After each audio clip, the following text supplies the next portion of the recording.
you ever feel like you're living in Crazy Town? The news headlines are littered with tweets and scandals, UFC fights on the White House lawn. And meanwhile, something like the climate crisis is treated like a boring backstory. It's like if Star Wars spent all its time focusing on Jar Jar Binks' skincare routine. You'd think they want to talk a little bit more about the Death Star. If you find the way we look at the world is too zoomed in, too disconnected, and doesn't have nearly enough dad jokes, then you've come to the right place. For 8 long years, Jason Bradford, Rob Dietz, and Asher Miller of the Post-Carbon Institute have joined forces to find some sense in the madness. And this summer, we're going to revisit some of the core insights they've uncovered. Consider it your Crazy Town orientation. If you're new to the podcast, this is a great place to start. If you've been looking for some kind of onboarding you can share with friends and family, here you go. And if you've been wanting to review Crazy Town First Principles, voila. And who am I, you ask? Good question. I'm Crazy Town producer Alex Leff, and the host of the Human Nature Odyssey podcast, which you can also find at resilience.org. But, okay, this is where I've got to level with you guys. Jason, Rob, and Asher have gone missing. I know. I was supposed to be watching them. I looked away for 1 minute and boom, they're gone. Post-Carbon Institute's gonna be so pissed. But I'm glad you're here. Together, we can track them down. They did leave one clue. The last thing I heard them say before they vanished was something about modern techno-industrial civilization. I know, that doesn't narrow things down too much. But these guys are systems thinkers. They're never narrowing it down. Here's my theory. If we can better understand how Jason, Rob, and Asher see the modern world, how they think about systems, energy, economics, ecology, and all the ways those things are connected, we might be able to figure out where the heck they went, or at least where they're headed. So over the next 6 episodes, we'll follow their trail, scouring over some of the earliest Crazy Town episodes and revisiting some of the biggest ideas in Crazy Town. With diligence, determination, and a little luck, we should find them before the summer's over. I hope. Ooh. Now, where to begin? Jason did mention something about being hungry. Hey, you guys, you feel like staying over for dinner tonight? We're having fish. Always. I love staying for dinner. That sounds good. Cool. Yeah. Where's the fish from? Did you catch it? You get the trout right here out of Muddy Creek? No. It's really special. It's Chinese Scottish cod. Wait, what? Chinese Scottish cod? Scotchod? Is that what it is? Yeah, well, it's hard to really say where this fish is from because it's traveled so many thousands of miles in its journey from the ocean to your plate. That sounds yummy. Well, let me tell you all about it. So the Herald, which is a newspaper heralding from Scotland, was writing about this. Cod caught off Scotland is being sent on a 10,000-mile round trip to China and back again to be filleted for supermarkets, shops, and chip suppers. I love that term. Wait, is our dinner tonight going to be chip supper as well? Maybe. I'm excited. Yeah. Wait, so they're saying cod that's caught off the coast of Scotland is then sent to China so that the Chinese workers could fillet the fish and then it's sent back to Scotland? Yes. So that people in Scotland could buy it in the grocery store and eat it? Yes. This is causing some Wait, what's consternation. the distance from Scotland to China? Well, it's a 10,000-mile round trip. Okay. Yeah, that's substantial. It goes through the Suez Canal. They must. They should just teach the fish to swim that. Yes, seriously. Yeah. All right. They just dangle something in front of it. Well, the 10,000 reason miles. this is happening is because it's processed by workers earning less than £1 a day before being refrozen. It's kind of madness. Some environmental groups are not happy about it, and then there's of course the local jobs that are lost. Right. So this one guy from Friends of the Earth Scotland is like, it's a real shame to think that this food could have been eaten fresh in Scotland, but is instead shipped around the world to make a processed packaged product. And so they're kind of harping on these other food companies like Dawn Fresh, a seed food company in Uddingston that supply supermarkets and other large retailers. it cut 70 jobs in 2006 after deciding to ship Scottish prawns more than 5,000 miles to China to be shelled by hand. So it's not just fish. Right. And it's also not just China. Stuff goes to Thailand. It seems to be like cheap labor in Asia. So you decided you're having us over for dinner so that we could basically revel in the great culinary delight of globalized fish. Yes. And seafood trade. Yeah. Well, it comes back. So the prawns come back to the River Clyde in Scotland, and they're breaded for sale as scampi in Britain. It's like a salmon journey, really, returning from sea to the place it was born. Except in this case, it's refrigerated, going on big container ships through the Suez Canal. Yeah. No, okay. U.S. fish, this happens to U.S. fish all the time. It gets caught off of, Alaska, goes to China, comes back to the U.S. So it's not just like the Scottish or some crazy folks. It's all over the world. Wherever cheap labor is, the processing demands hand processing. Well, that's the whole notion, is that wherever you can ship something, trade something, you'll do it if it's good for your pockets. Yeah, that's right. So it's follow the money. Whatever makes financial sense will be done. But it's because shipping is so cheap. International shipping. That's a good introduction to Crazy Town. The idea that our global society depends on the constant movement of raw materials halfway around the world, processed and reshipped to another continent, only to be sold back in the hemisphere they came from. And that's just something we take for granted. But the Strait of Hormuz brought international trade into the headlines. It's funny how we only notice how unbelievably interconnected our global economy is once a piece of the puzzle comes undone. Most of us have heard how a fifth of the world's oil travels through the Strait of Hormuz. But it's not just oil. A third of the world's fertilizer passes through the strait. A significant portion of the petrochemicals used for painkillers, antibiotics, and vaccines are shipped through the Strait of Hormuz. Oh yeah, and helium. Helium goes through the Strait of Hormuz. Why is helium important? Well, it doesn't just affect birthday balloons. Helium is crucial for manufacturing microchips, operating MRI machines, and medical processes like cancer diagnosis and treatment. All the many, many things our modern system relies on comes from somewhere. It's not like there's a big supply of helium and petrochemicals sitting around in your local downtown.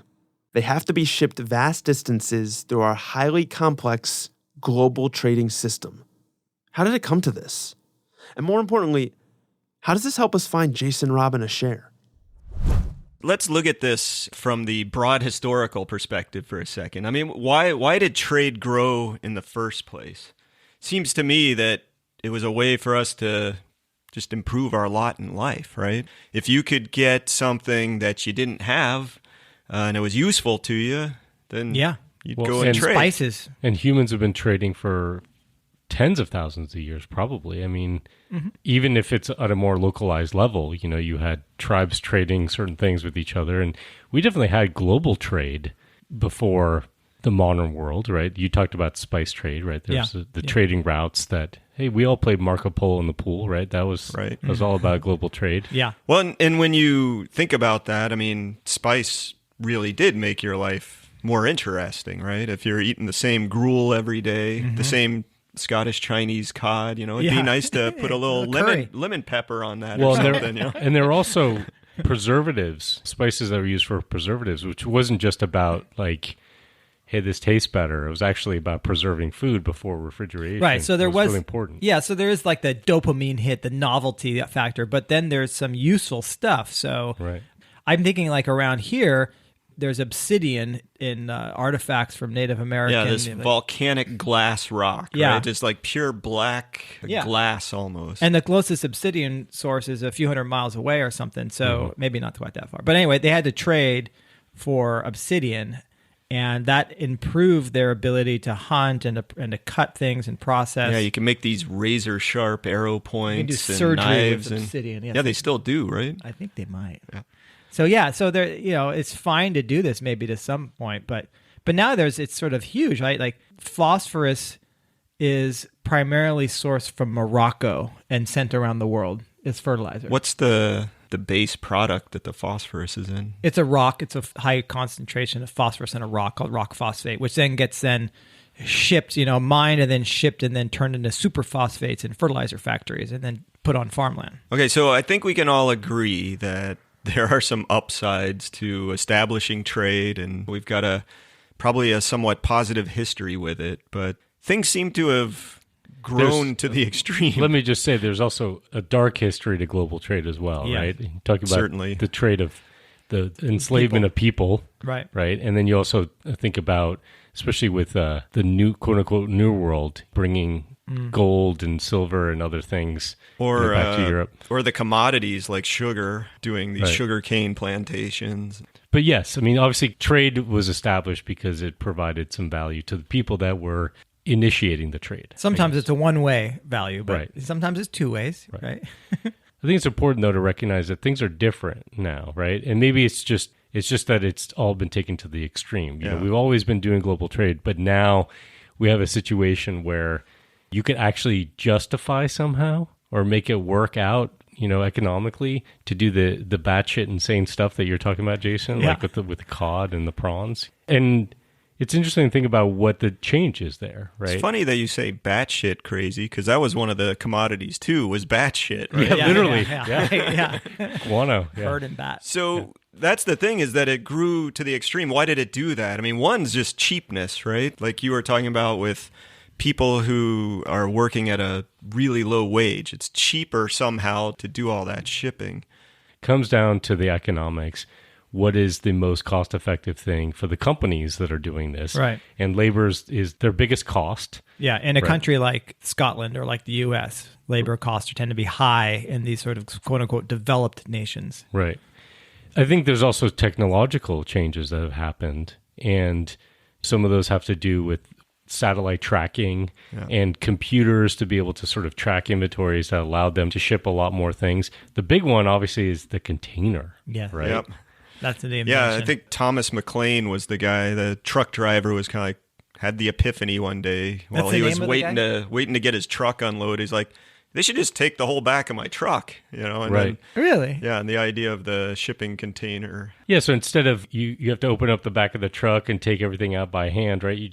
You have a container that just gets plopped down on the truck or the rail car or whatever. It was a huge efficiency gain there. Yeah. I mean, it went from costing something like $6 a ton to load a cargo ship to costing 16 cents. Wow. That's insane. Yeah. And they're all uniform, right? They just stick them on boats. So what we've seen because of that, of these improvements and the drive for corporate profits, the opening up of global trade and trade agreements, right. The economic policy of pursuing globalization, and there's a World Trade Organization. There are the World Bank, these agencies that basically are incentivizing countries to open up, right, to global trade as a way of growing their economies and providing economic benefit to their people. It's basically now connected the world. There's a great stat that I saw, and I'm trying to remember the name of the book. Oh, I know which one you're talking about. It's Rose George's 90% of everything. That's right, yeah. So she had this great stat that blew me away. It's changed. It's probably grown even since then. But one of the stats she threw out there was that U.S. ports, just U.S. ports, which are not necessarily the biggest in the world, right? Just U.S. ports in 2011 imported $1.73 trillion in goods.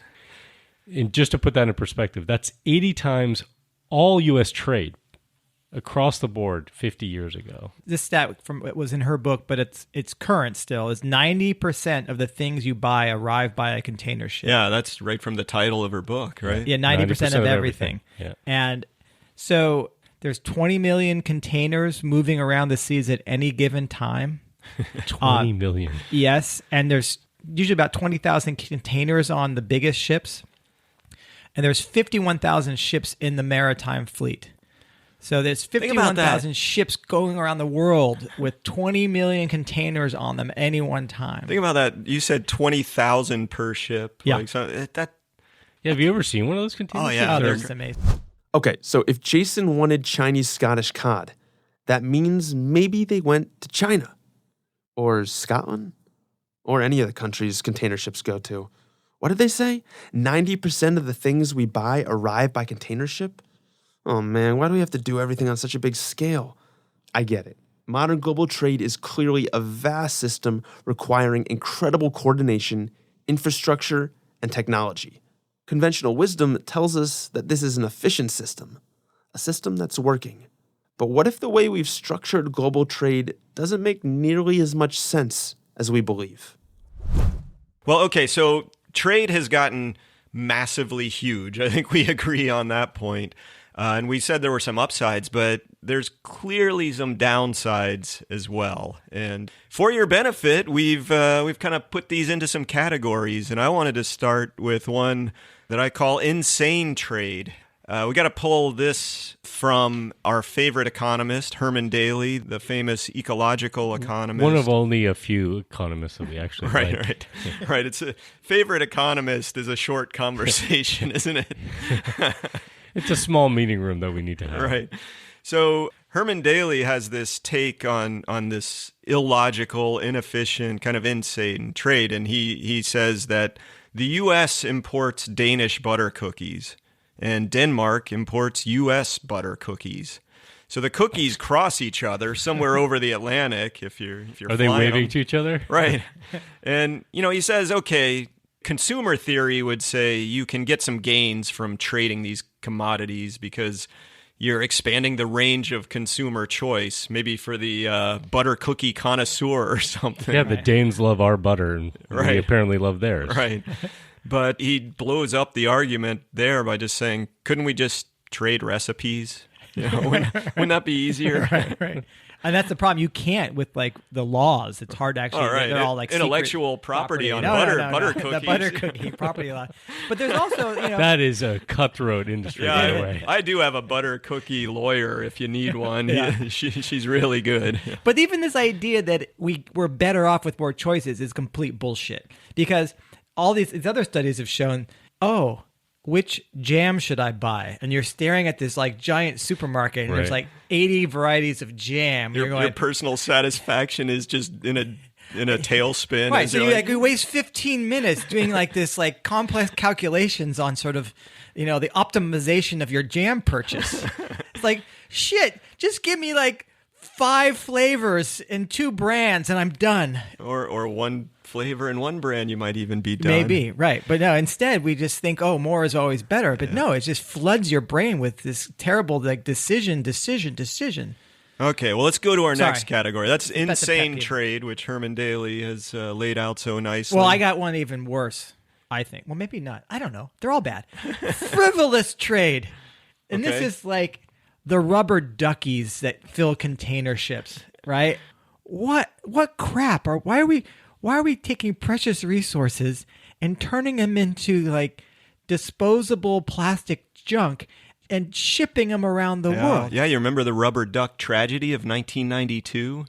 Where the container fell off and a bunch of rubber ducks and other plastic toys, 28,000 rubber ducks went into the ocean and sailed the seas until they floated. Yeah.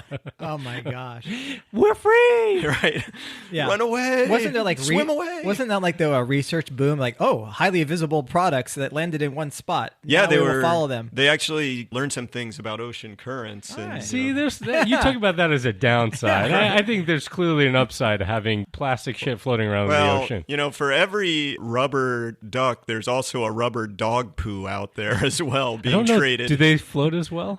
Stop it. Yeah, and here's another one, what we call the Rube Goldberg trade, right? So, the Rube Goldberg machine, the very complex machines that kind of start where they stop, but had all these twists and turns along the way. Yeah. So there's this podcast called Planet Money, and a number of years ago, they actually did, I thought, a really interesting sort of investigative piece. They decided that they were going to make a T-shirt, and they wanted to follow the process of how that T-shirt came into being, right? So they followed sort of the life cycle of the creation of that T-shirt. And I would suggest to listeners go Google that, because it's really interesting to listen to the stories involved. But if you look at the journey from the seeds to the final product, I mean, you've got, in their case, they had cotton for the T-shirt being grown in the Mississippi Delta in the United States. And then it gets sent to a number of different countries for different phases of kind of the manufacturing process, right? So it goes from the Mississippi Delta all the way to Indonesia. And then from Indonesia, it goes all the way back to Colombia. And then from Colombia, it goes all the way to Bangladesh. What? Before going in a container all the way back to the United States so that they can go in the store and you can buy it. That's why the store is Old Navy. Exactly. Exactly. They need their own Navy.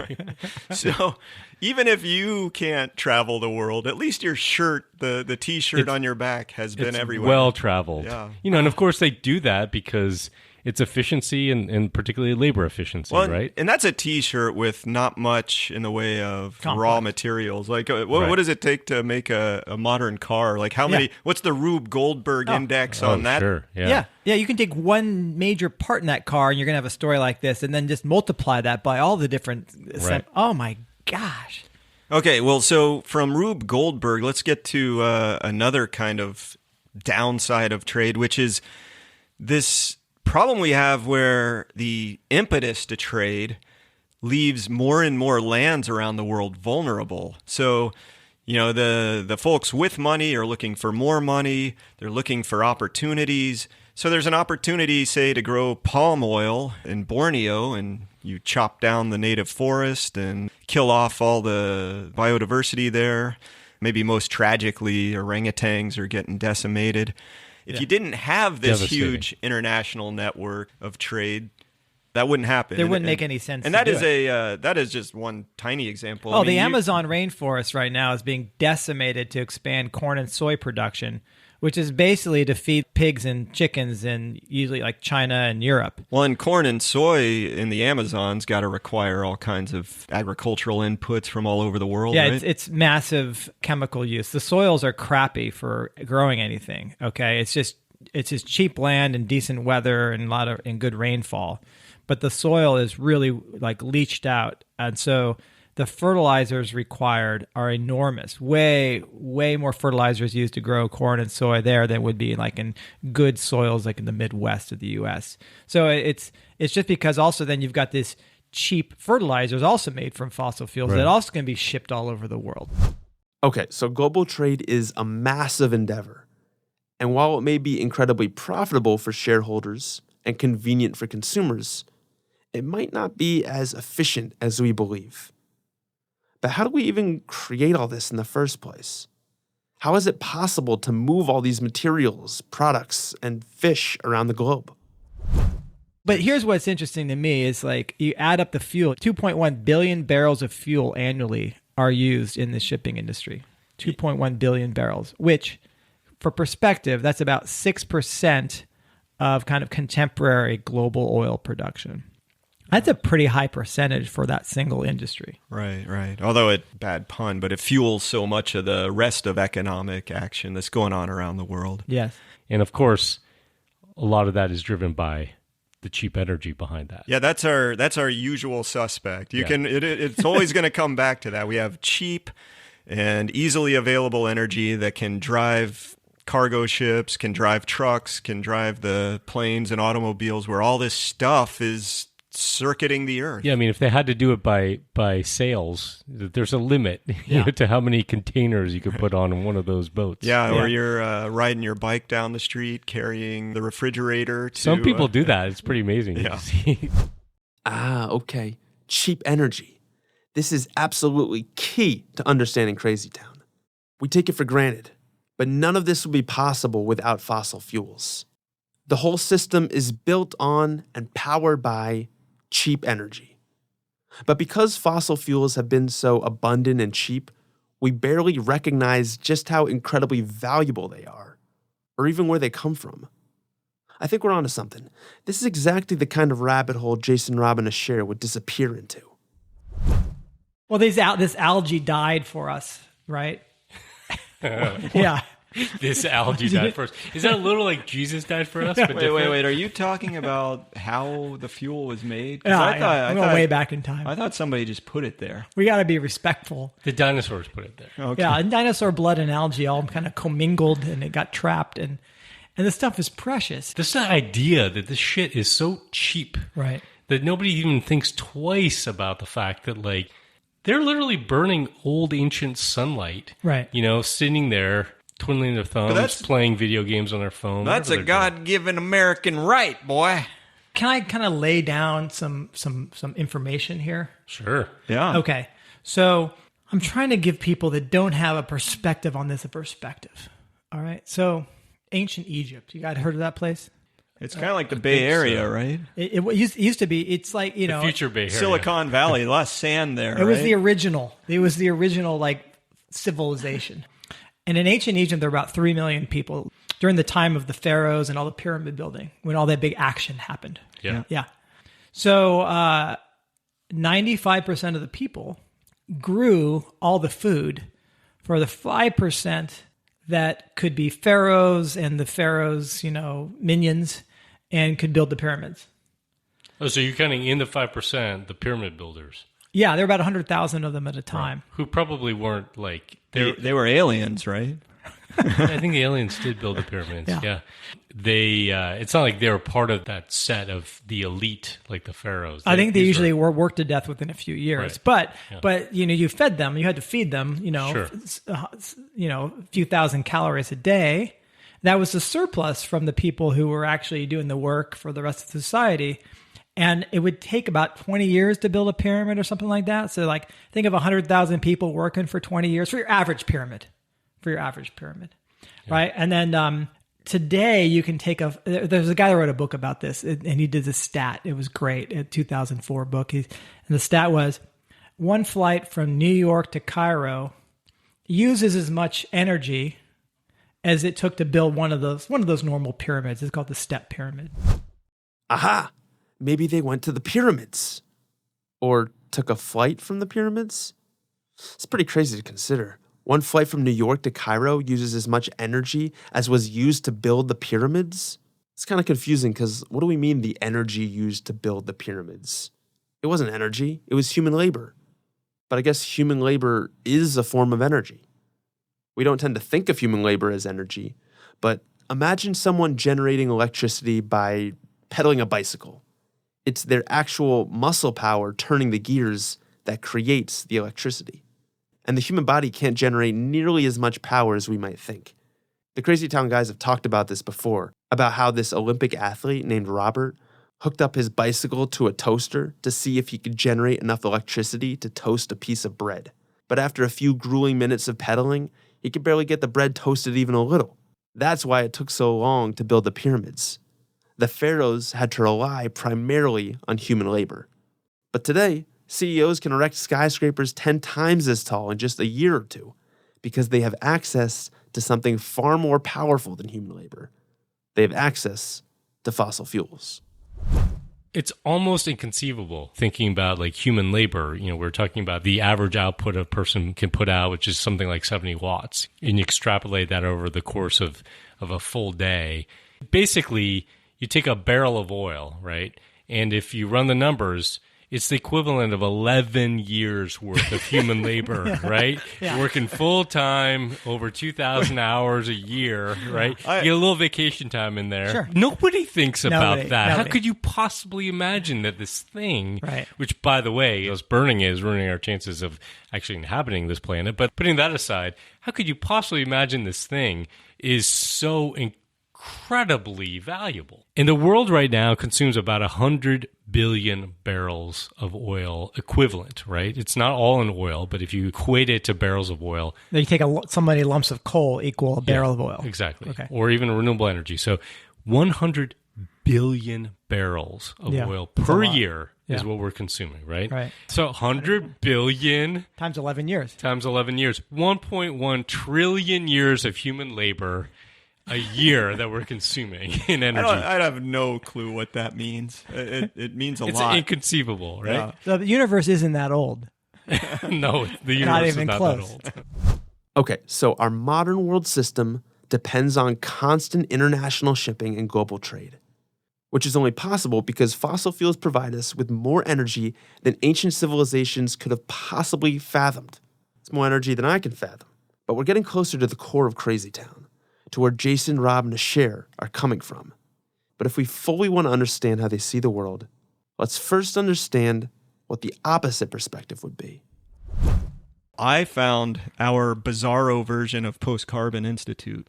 Another think tank. Handsome, Yes. people involved and Right. incredibly well funded. Yeah. Run by the wisest man in the world. Well, no, it was okay. So I found this blog called Master Resource. Okay. And the master resource is fossil fuels. Okay. Yeah, we agree. I would say, yeah. So the crazy thing, I started looking at this piece, and it was written by a guy named Robert Bradley, okay? And it actually, the article I was reading there was not his own writing. He was just putting an excerpt from something that came out of the Heartland Institute. You guys know the Heartland Institute? Unfortunately.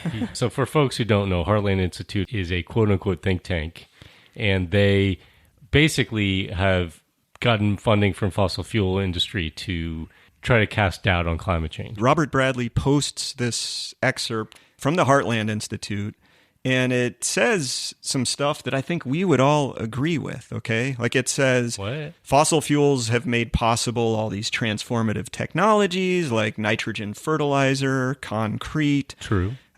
Stuff from the past, the steam engine, the cotton gin, and so I feel like they actually do a pretty good job of explaining where humanity sits based on our relationship with fossil fuels. They even talked about the explosion of population. Population has increased 22-fold over the past millennium, and GDP has gone up 300-fold. We both agree on where we sit today based on the just magical properties of fossil fuels. Yes, and this reminds me that so we both recognize that we live in an unusual time then. Like they're talking about how the present day and age is so unique in history because of fossil fuels and what we've been able to do with technology. We totally agree on that. And there's a term for this. These anthropologists, Love and Eisenhower, they came up with this term in this paper in like 2016 in a journal, Economic Anthropology. They basically are calling on anthropologists to say, look, let's define our current time as high energy modernity. This is such a unique period in human history. We got to, naming the Bronze Age or whatever, right? Or the Iron Age, that our age now is high energy modernity. And it kind of plays upon Marvin Harris ideas of cultural materialism and also sort of this guy, White's law, the relation between energy and civilization and development. And they're sort of wrapping this up and saying, okay, this is going to be a defined era because the difference between them and the folks of the past, they say, and this era is waning. Oh, really? Yes. Well, see, that's the difference between us and the master resource type people. The part that makes them bizarro rather than just a mirror image of us is that, we look at where we sit today and our reliance on fossil fuel, and we say stuff like, well, we better figure out what we're going to do as it depletes, or we better figure out what we're going to do if climate change forces us to leave it in the ground. Right. These guys, they're kind of more along the lines of, wow, look at all the great stuff it's done, and therefore it's going to keep going no matter what because it's not depletable, and we just want it to be that way. Thank you, I'm out. But that's one viewpoint on this. I would say the vast majority of people kind of assume that if we call it high energy modernity, that we're going to continue on that path indefinitely. And in fact, it's just going to continue to progress. So even those that aren't necessarily like the extreme like them that believe fossil fuels never run out or whatever, they're going to say, well, we'll just swap out some new technology, to do it. It'll be different, but it will be kind of the same. It'll still have high energy modernity. And Love and Eisenhower criticize that completely and say, this is a fantasy that we're facing a global power down, and it's asking anthropologists and historians, sociologists to say, hey, we need to start talking about what it means from a cultural perspective, a technological perspective, to face power down. So you shared that article, you're talking Thomas Love, Cindy Eisenhower. Something they said from there, they said economic development and the build out of infrastructure and technology are a function of energy capture. Yeah. And the world we know requires harnessing more and more supplies of high quality energy. And so that's what you're saying. If we can't do that, we're facing something different. Okay, so we've got 3 different perspectives here. The first school of thought is represented by the folks over at the Master Resources blog or the Heartland Institute. They see all the benefits fossil fuels have provided us. They recognize fossil fuels are the bedrock of high-energy modernity and believe we should keep using them for as long as possible. But the second school of thought is concerned about climate change and the downsides of using fossil fuels. But the second school wants to keep high-energy modernity going no matter what, maybe powered by alternative sources of energy. But the third perspective, Jason, Rob, and Asher's perspective, is that high-energy modernity itself is what's wrecking the biosphere and making the planet unlivable, and that in order to live on this planet, we'd have to transition to something else. But before we can imagine what a world beyond high-energy modernity might look like, let's see if they can help us better understand high-energy modernity itself. That might give us a better sense of what the first two schools of thought miss about high-energy modernity. I was wondering, though, if before we start thinking about what we're facing that's different, could we kind of take a tour of high-energy modernity? Like, what are the things that define it? Okay. Yeah, so if we were anthropologists, how would we define it? I mean, the first thing that I think of is the high levels of consumption. Sure. Especially those of us sitting here in the United States. Not all of us. We know that there's unequal distribution, but by and large, we consume a lot of shit. Yeah. The super incredible mobility to be able to jet around the world or jump on a boat or get in a car or train or whatever. I mean, that's a profound change in people's sense of reality in their lived experience. Not everyone travels, but the distances that people travel now, even those that don't have a lot of resources and capacity to do that, are much greater than the distances people used to travel before fossil fuels. You could look at some of these things as pluses or minuses, depending on how you look at them. But some of these things that I think define high energy modernity that you have to call a minus are the rapid depletion of nature and the available high quality resources out there and the impairment of ecological systems the world over. Well, there's this destruction of nature. There's a loss of biodiversity, the loss of habitat, loss of fertility in soil. But think of also just the sheer pollution, right? Mm-hmm. We're able to create all of this waste, right? There are more of us consuming more things. We're creating more waste. We're dumping that waste. We do live on a finite planet. There's not an edge to it where we could just toss things off, right? So it's not going anywhere, right? So we're filling our oceans with plastic, at this astronomical rate. There's definitely a lot of downsides. Plus, the sheer force of this modernity and all the resources required to support it, it means taking over indigenous lands and displacing communities. You think about damming of rivers and places and what that's done to ecosystems, but also human communities. I mean, they're doing this in Turkey now. I think the longest inhabited community in Turkey is basically flooded. Yeah.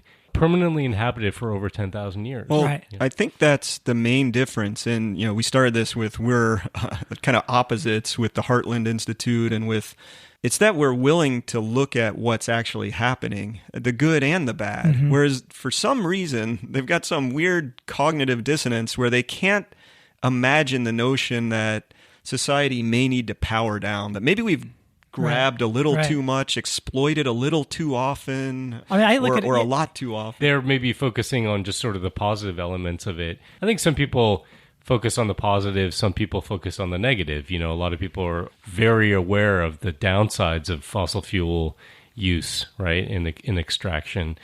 The thing that I find so amazing is that it is kind of inconceivable for most people, no matter kind of where you fall on this. Fossil fuels are good, fossil fuels are bad spectrum. The idea of modernity and that being almost synonymous with progress, right?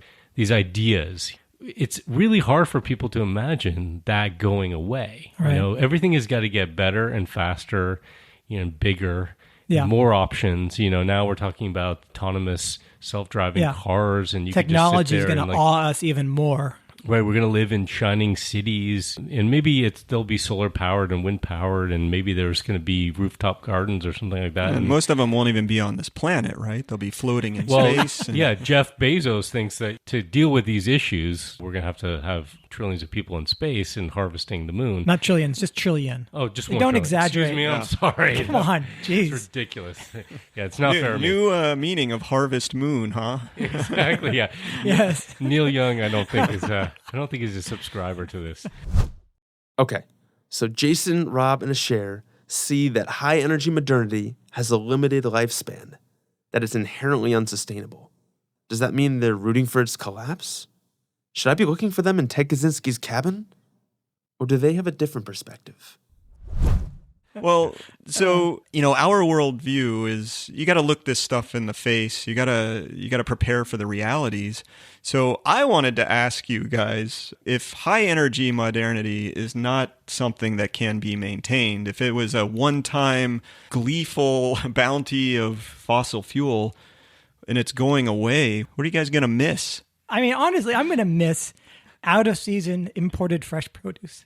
I mean, I think we take that for granted. It sure is nice to get like a pint of cherries right now and just... The things that I think about that, citrus, remember you see these like Norman Rockwell paintings or whatever, and somebody's getting like an orange for Christmas.